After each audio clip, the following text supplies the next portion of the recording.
So good morning class 10th students. और कल की क्लास में हम लोगों ने लगभग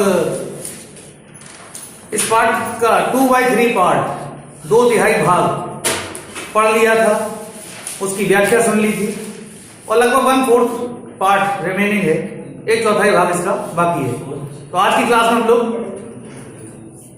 उसी का वाचन करेंगे और उसी की व्याख्या सुनेंगे, ठीक है। तो नितिन, कल जहां पर था ये लेसन आप वहां से रीड करिए।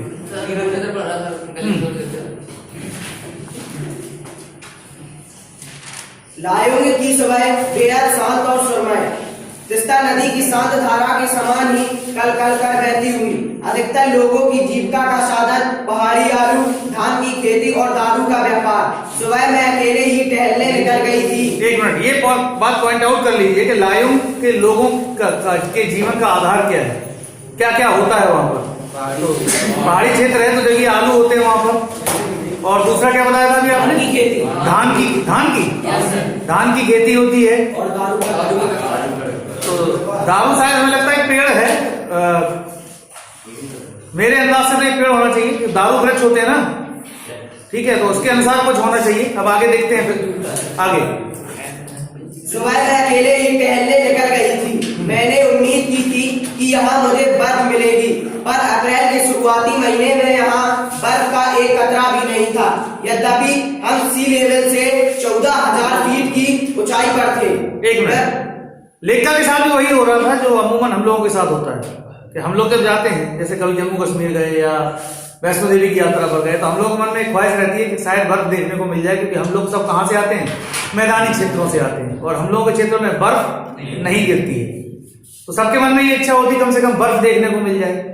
लेकिन ये इच्छा लेखका की भी पूरी नहीं हो सकी, क्योंकि लेखका को वहां पर कोई बर्फ नहीं मिली, इसलिए थोड़ी सी मायूसी लेखका के मन में अवश्य थी। मैं बर्फ देखने के लिए बेचैन थी। हम मैदानों से आए लोगों के लिए बर्फ से ढके पहाड़ किसी जन्नत से कम नहीं होते। वहीं पर घूमते हुए एक सिक्किमी नवयुवक ने मुझे बताया कि प्रदूषण के चलते स्नोफॉल लगातार कम होती जा रही है। पर यदि मैं आपने देखा कि एक सिक्किमी युवक ने लेखका को बताया कि जिस प्रकार से पॉल्यूशन यानी प्रदूषण बढ़ रहा है, उसी के अनुसार उसने बताया कि अब स्नोफॉल क्या हो गई है, कम हो गई है। यानी प्रदूषण के कारण, ग्लोबल वार्मिंग के कारण, साइंस के स्टूडेंट हैं आप सब, तो नेचर पे भी कितना इफेक्ट आ रहा है। देखिए आप, जो नेचर है उसके जो सीजन्स हैं वो भी चेंज होना शुरू हो गए। आप देखेंगे गर्मी के मौसम में कोई अत्यधिक गर्मी पड़े, सर्दी के मौसम में अत्यधिक सर्दी हो जाए, बारिश के मौसम में पानी अत्यधिक बरसे या कोई बिल्कुल ना बरसे। तो ये जितने भी चेंजमेंट क्लाइमेट में आ रहे हैं, इसके ज्यादातर रिस्पॉन्सिबिलिटी हम लोगों के ऊपर है, क्योंकि हम ही लोगों ने अपने निजी स्वार्थ की पूर्ति हेतु क्या किया है, प्रकृति के साथ खिलवाड़ किया है, पॉल्यूशन किया है। और जब पॉल्यूशन किया है तो प्रकृति उसका दंड तो हमें देगी ही देगी, ठीक है। उसमें इसके कल वाली क्लास में, कल की क्लास में हमने बताया था कि ये एक अक्षम्य अपराध है, ठीक है। लेखका ने मन में सोचा था कि अक्षम्य अपराध है, इसको क्षमा नहीं किया जा सकता। कंटिन्यू बेटा। पर यदि मैं कटाओ चली जाऊं तो मुझे वहां सर्दियां बर्फ मिल जाएगी। कटायो यानी भारत का स्विट्जरलैंड। कटाओ के बारे में स्पष्ट है कि लेखका ने सोचा, जब उसको लायुंग में बर्फ नहीं मिली तो लेखिका ने सोचा कि हम अगर कटाओ चले जाएं तो मुझे अवश्य वहां बर्फ मिल जाएगी। कटाओ फेमस है किस चीज के लिए? उसका एक दूसरा नाम है भारत का स्विट्जरलैंड, ठीक है। तो कटाओ में ये पॉइंट आउट कर लीजिए, पेंसिल ले लीजिए, इस लाइन को पॉइंट आउट कर लीजिए। भारत का स्विट्जरलैंड कटाओ, ओके। आगे कंटिन्यू। कटाओ जो कि अभी तक टूरिस्ट स्पॉट नहीं बनने के कारण सुर्खियों में नहीं आया था और अपने प्राकृतिक स्वरूप में था। कटाओ जो लायोन से 500 फीट ऊंचाई पर था और करीब 2 घंटे का सफर था। वह नवयुवक मुझसे बतिया रहा था और उसकी घरवाली अपने छोटे से लकड़ी के घर के बाहर हमें उत्सुकता पूर्वक देख रही थी कि तभी गाय ने आकर बाहर थैले में रखा उसका महुआ गुड़क कर लिया था। मीठी खिड़कियां देकर। एक मिनट, आपने देखा कि लेखिका लायुंग जो था वो नीचे था और कटाओ था कहां? ऊपर। तो लेखका के मन में ये चीज, लेखका को तो पहले ही पता थी कि जब कटाओ जाएंगे तो निश्चित ही उसे बर्फ देखने को मिल जाएगी, क्योंकि मैं आपको पहले ही बता चुका हूं, साइंस के स्टूडेंट्स हैं आप सब, कि जैसे ही हम लोग ज्यादा ऊंचाई पर चढ़ते हैं तो 1 डिग्री सेंटीग्रेड पर 165 मीटर वैल्यू होता जाता है, नीचे चला जाता है। ठीक। अब कटाव के बारे में कई चीजें कि वहां पॉल्यूशन, क्योंकि ज्यादा ऊंचाई पर था तो लोग कम जा पाते होंगे, तो पॉल्यूशन अधिक नहीं था, प्राकृतिक सुंदरता बहुत अधिक थी। उसी समय क्या हुआ कि जो लेखिका के साथ नवयुवक था वो अपने पास एक बैग लिए था, झोला कह सकते हैं, तो उस बैग में महुआ और गुड़ था, तो उसको किसने खा लिया? गाय ने। उसी समय खा लिया। आगे देखिए। मीठी झिड़कियां देकर उसने गाय को भगा दिया था। उम्मीद, आवेश और उत्तेजना के साथ अब हमारा सफर कटाओ की ओर। कटाओ का रास्ता और खतरनाक था और उस पर धुंध और बारिश। जितेन लगभग अंदाज से गाड़ी चला रहा था।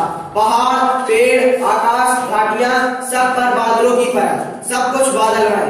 बादलों को चीरकर निकलती हमारी जीप खतरनाक रास्तों के एहसास ने हमें मौन कर दिया था। आपने देखा कि बराबर जिक्र आ रहा है खतरनाक रास्तों का। तो जो पहाड़ी लोग होते हैं वहां सब लोग ट्रैफिक का बड़े ही कायदे से, जिम्मेदारी से नियमों का पालन करते हैं। जैसे हम लोगों के क्षेत्र में नहीं, मैदानी इलाकों में जो भी शहर हैं उनमें ट्रैफिक के रूल्स का कोई पालन इतने शिद्दत से नहीं करता।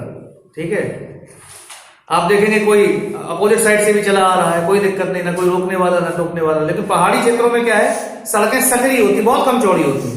वहां अगर आपने नियम फॉलो नहीं किया तो या तो कोई दुर्घटना होगी या फिर बहुत लंबा जाम लगेगा, और वो जाम बड़े आसानी से खुल भी नहीं सकता। क्यों? क्योंकि इतनी जगह ही नहीं होती आसपास, और वहां के जो ड्राइवर होते हैं बहुत ही प्रशिक्षित होते हैं, तो वो ही वहां पर ड्राइव कर पाते हैं। हम लोगों के इलाके के ड्राइवर अगर वहां पर जाएं तो उनसे गलती होने की संभावना अत्यधिक रहती है।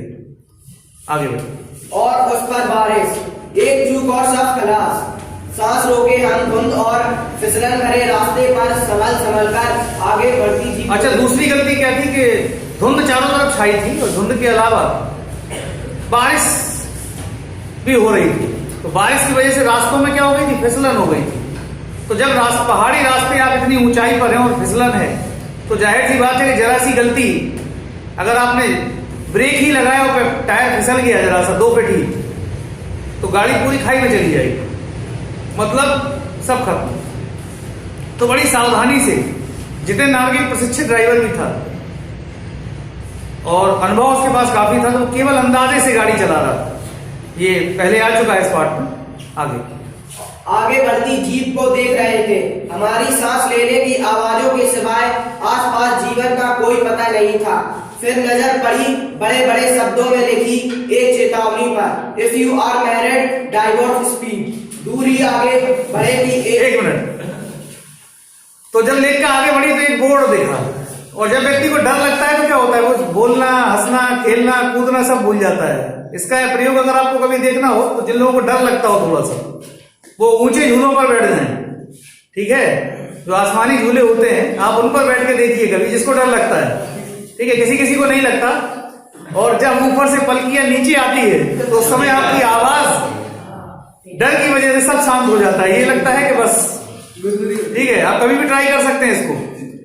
तो यही हाल उस समय लेखिका की जो गाड़ी थी उसमें हो रहा था, केवल सांसों की आवाज सुनाई दे रही थी। डर सबको लग रहा था क्योंकि अत्यधिक ऊंचाई पर चले गए थे, और अत्यधिक ऊंचाई पर लेखिका की निगाह एक बोर्ड पर पड़ी जो कि सड़क के किनारे लगा हुआ था। क्या लिखा था बेटा बोर्ड पे? If you are married divorce speed. यानी अपनी स्पीड को, अगर आप शादीशुदा हैं तो कृपया अपनी स्पीड को क्या करें, कम करें। अर्थात आप, ये क्यों लिखा था, ये चेतावनी क्यों लिखी गई थी कि आपका इंतजार आपके घर वाले, परिवार वाले भी कर रहे हैं। ठीक है, ताकि लोग नियम को फॉलो करें, लोग नियमों को माने। ठीक है, आगे। थोड़ी ही दूर आगे बढ़े कि फिर एक चेतावनी, दुर्घटना से देर भली, सावधानी से मौत। थोड़ी सी और आगे बढ़े तो फिर से एक चेतावनी का बोर्ड मिला, उस पर लिखा था दुर्घटना से देर भली। यानी अगर आप देर हो रही है आपको तो हो जाएगा, लेकिन अगर दुर्घटना हो गई तो जीवन ही चला जाएगा। करीब आधे रास्ते बाद धुंध छटी और साथ ही सृष्टि और हमारे बीच फैला सन्नाटा भी हटा। नागे उत्साहित होकर कहने लगा, कटाओ हिंदुस्तान का स्विट्जरलैंड है। मेरी सहेली मणि स्विट्जरलैंड घूम आई थी। उसने तुरंत प्रतिवाद किया, नहीं, स्विट्जरलैंड भी इतनी ऊंचाई पर नहीं है और ना ही इतना सुंदर। अब लेखिका की जो फ्रेंड थी उसका नाम था मणि, इसको पॉइंट आउट कर लीजिए पेंसिल से। तो लेका की जो फ्रेंड थी मणि, तो मणि लेका ने कहा कि भाई ये तो भारत का स्विट्जरलैंड है, और मणि क्योंकि स्विट्जरलैंड पहले से ही ट्रेवल करके आ चुकी थी, घूम के आ चुकी थी, तो मणि कहने लगी कि नहीं, स्विट्जरलैंड इतनी ऊंचाई पर नहीं है, हम जहां पर हैं ये बहुत अत्यधिक ऊंचाई पर है, जबकि स्विट्जरलैंड की ऊंचाई इतनी नहीं है। आगे बढ़ो। हम कटाओं के करीब आ रहे थे क्योंकि दूर से ही बर्फ से ढके पहाड़ दिखने लगे थे। पास में जो पर्वत थे वे आधे हरे काले दिख रहे थे।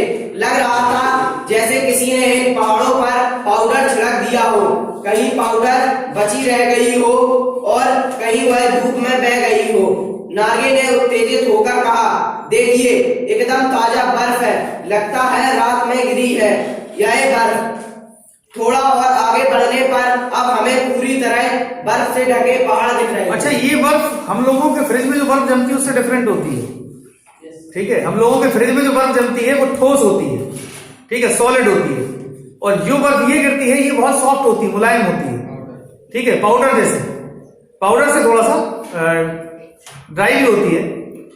तो आपने देखा होगा बर्फ के लोग गोले बना लेते हैं, तो कैसे बना लेते हैं, जब भुरभुरी होती है तभी तो बना लेते हैं, देखा है कि नहीं देखा। और पहाड़ की चोटियां जिन पर बर्फ चढ़ गई हो, बर्फ एकदम सफेद हो, जहां पॉल्यूशन बिल्कुल ना हो, तो वो तो ऐसा लगता है जैसे किसी पर्वतों पर किसी ने पाउडर छिड़क दिया हो व्हाइट कलर का, ठीक है। आप सफेदी इतनी ज्यादा होती है कि आपको लगने लगता है कि अरे वाह क्या प्राकृतिक नजारा है, और फिर उसी में सूर्य की किरणें उस पर पड़े और सर्दी का मौसम हो, तो फिर प्राकृतिक सुंदरता का आनंद ही कुछ और है, और यही उस समय लेखका के साथ हो रहा था।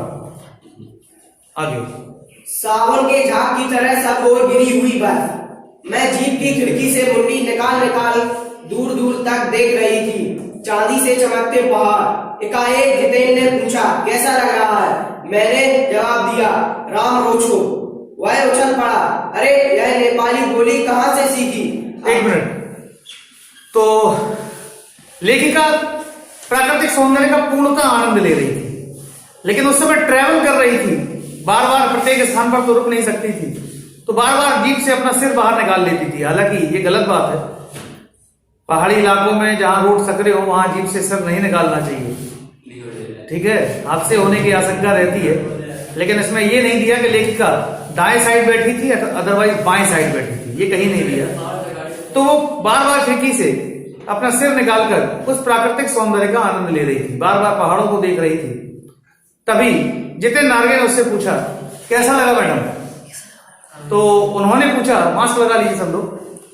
आगे। तो लेखका ने जवाब दिया नेपाली भाषा में, क्या कहा था बेटा? राम रोछो। राम रोछो। राम ओछो। रोछो। राम रोछो। राम रोछो, ये शब्द नेपाली शब्द थे। तो चूंकि जितेन नार्गे वही का था तो उसे पता था, तो उसने पूछा कि मैम ये तो नेपाली भाषा है, नेपाली शब्द है, आपने कहां से सीखे? आगे। वह अपनी भाषा के गर्व से उसकी आंखें चमक उठी, चेहरा इतराने लगा, और तभी किसी चमत्कार की तरह हल्की हल्की बर्फ एकदम महीन महीन मोती की तरह गिरने लगी। तिमरो माया सेंदे मलाई सताओच, ये सब नेपाली भाषा के शब्द हैं। आगे। तुम्हारा प्यार मुझे सदैव रुलाता है, चाहों ओर बिखरी है बर्फीली सुंदरता।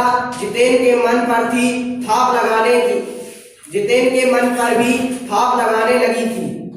जितेन को ऐसा लगा जैसे आप कहीं बाहर हो और आपको आपके क्षेत्र का कोई क्षेत्रीय बोली बोलने वाला मिल जाए, ठीक है, तो जैसा महसूस होता है आपको एक अपनापन। आप कहीं बाहर हो, जैसे मान चलिए किसी दूसरे प्रदेश में है और वहां आपको कोई डिस्ट्रिक्ट जालौन का मिल जाए, तो आपको लगता है कि चलो हमारे साथ का कोई मिला। तो जितेन नार्गे को उस समय ऐसा ही लग रहा था जब लेखिका ने नेपाली भाषा का प्रयोग किया। बिल्कुल लेखिका को ऐसा ही लगा, जितेन नार्गे को। तो जितेन नार्गे ने भी कुछ शब्द नेपाली भाषा के बोले। अब आगे। प्रेम की झील में तैरते हुए झूम झूम गाने लगा था वह। हम सभी सैलानी अब जीप से उतरकर बर्फ पर कूदने लगे थे। यहाँ बर्फ सर्वाधिक थी, घुटनों तक नरम नरम बर्फ, ऊपर आसमान और बर्फ से ढके पहाड़ एक हो रहे थे। कई सैलानी बर्फ पर लेटकर हर लम्हे की रंगत को कैमरे में कैद करने लगे थे। मेरे पांव झनझन करने लगे थे। पर मन वृंदावन हो रहा था। भीतर जैसे देवता जाग गए थे। एक शब्द इसमें आया, मन वृंदावन हो रहा था। इसका मतलब आप लोगों को पता है, कभी कोई वृंदावन गया है क्या? आप लोगों में से कोई गया है क्या कभी वृंदावन? नहीं गया, शायद पेरेंट्स के साथ कोई गया हो। दरअसल वृंदावन में ऐसा भक्ति भाव होता है भगवान कृष्ण की भक्ति का, कि वहां जो भी जाता है वो उसका संपूर्ण मन भक्तिमय हो जाता है। ठीक है, आपने अंग्रेजों को देखा होगा, टीवी वगैरह में शायद देखा हो, तो वो भी वहां सब कृष्ण भक्ति में लीन हो जाते हैं। इसीलिए लेखिका ने ये शब्द लेखिका ने प्रयोग किया है कि मन वृंदावनमय हो था। ऐसा लग रहा था जैसे भक्ति भावना में लेखिका खो गई। पैर चंचल, पैर छन मतलब बर्फ थी तो चारों तरफ, ये तो लेखिका की कल्पना है।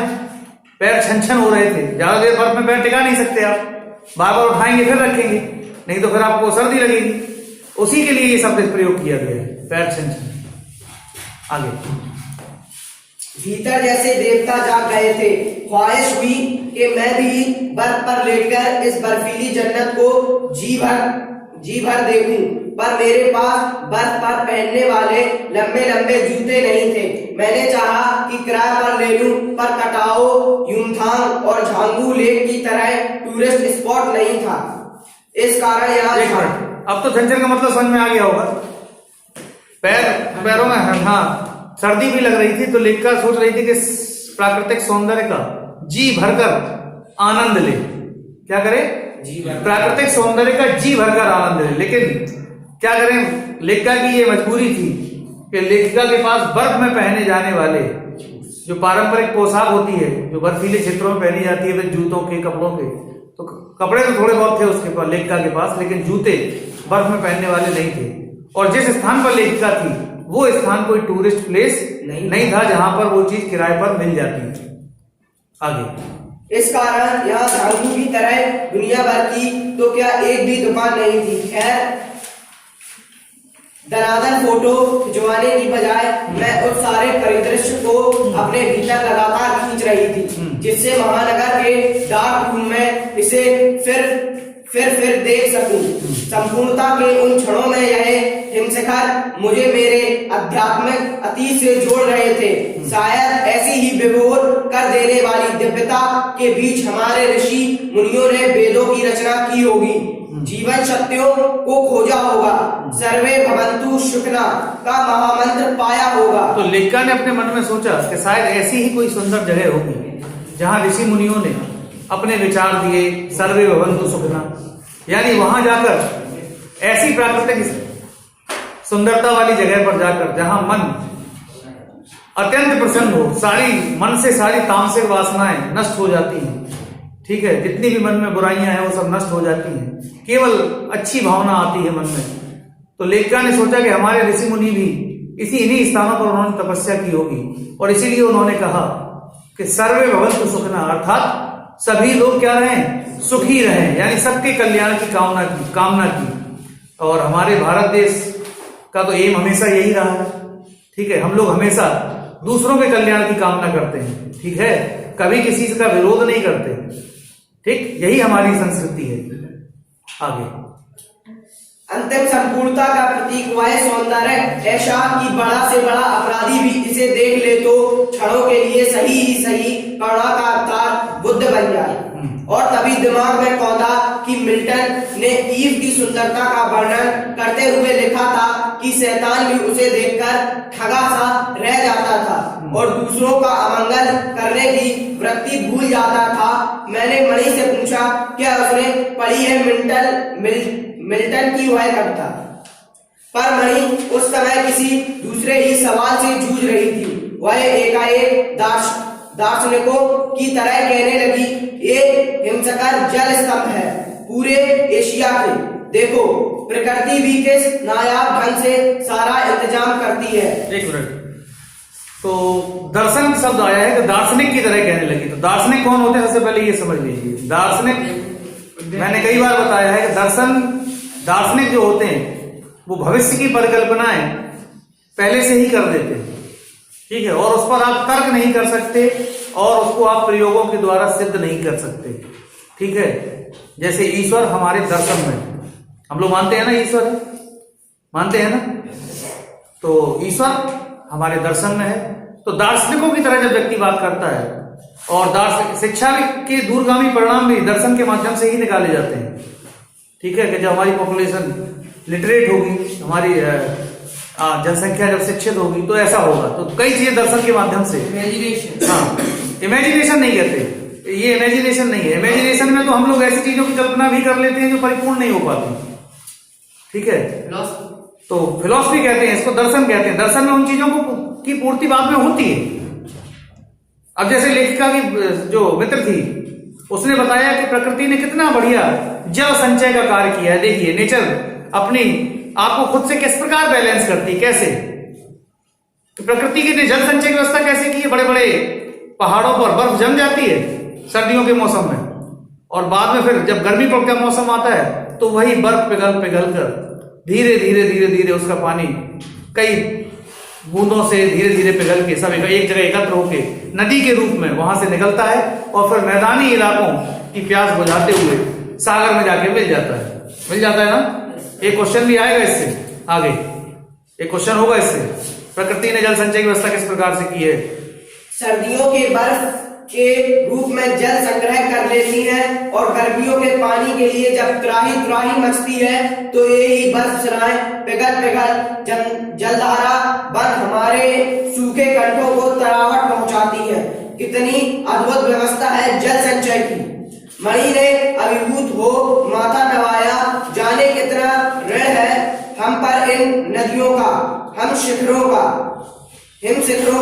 संसार कितना सुंदर स्वप्न जगाते उन लम्हों में मैंने सोचा, पर तभी उदासी की एक झीनी सी परत मुझ पर छा गई। उड़ते बादलों की तरह पत्थर तोड़ती उन पहाड़ों का ख्याल आ गया। आत्मा की अनंत परतों को छीलता हुआ हमारा यह सफर थोड़ा और आगे बढ़ा कि तभी देखा इक्की दुक्की फौजी छावनियां। ध्यान आया कि यह बॉर्डर एरिया है, थोड़ी दूर पर ही चीन की सीमा है। एक फौजी से मैंने कहा, इतनी कड़कड़ाती ठंड में उस समय तापमान -15 डिग्री सेल्सियस था। अब सोचिए, ये तो एक हल्का सा उदाहरण है, मतलब इस पाठ में थोड़ा सा जिक्र दिया गया है। तो उस समय जिस समय लेखिका वहां मौजूद थी, कुछ फौजी चौकियां भी वहां दिखाई थी। तो एक फौजी से पूछा तो उसने बताया कि इस समय टेम्परेचर कितना था, -50, जबकि कई स्थानों पर टेम्परेचर और ज्यादा कम हो जाता है। ठीक है, -15 से लेकर -35, 40 तक चला जाता है। ऐसी स्थिति में जहां जीवन की आम जो दैनिक क्रियाकलाप है उनके लिए आपको संघर्ष करना पड़ेगा, हर चीज के लिए, खाने के लिए, पीने के लिए, और जो भी आपके डेली रूटीन वर्क है उन सब के लिए। ऐसी स्थिति में आप देखेंगे कि जो हमारे आर्मी के जवान हैं, ठीक है, जो हमारे भारतीय फौजी हैं, वो देश की सुरक्षा के लिए ऐसे स्थानों पर तैनात हैं और पूर्ण मन से भारत मां की सेवा कर रहे हैं। ठीक है, तो एक तरह से ये पाठ आपको उनकी कर्तव्य और उनके समर्पण भाव को भी दर्शाता है कि तभी हम लोग सुकून से, बड़े आराम से, चैन से सो पाते हैं, क्योंकि हमें पता है कि हमारे जो भारतीय जवान हैं वो मुस्तैदी से देश की सुरक्षा में खड़े हुए हैं। आगे आप लोगों को बहुत तकलीफ होती होगी। वह हंस दिया, एक उदास हंसी। आप चैन की नींद सो सके इसलिए तो हम यहाँ पहरा दे रहे हैं। फेरी भेटुला, फिर मिलेंगे कहते हुए जितेन ने जीप चालू कर दी। थोड़ी देर बाद ही फिर दिखी एक फौजी छावनी जिस पर लिखा था, we give our today for your tomorrow. मन उदास हो गया। तो बेटा आज फिर से ये लेसन पूरा नहीं हो पाया, थोड़ा सा रह गया है। अगर आप लोग पूरा रीड कर लें तो कल फिर मैं इसके क्वेश्चन आंसर करा दूं, क्योंकि लगातार 3 डेज हो गए इसकी रीडिंग चलते चलते। ओके बेटा, तो बाकी अब नेक्स्ट क्लास में। Thank you.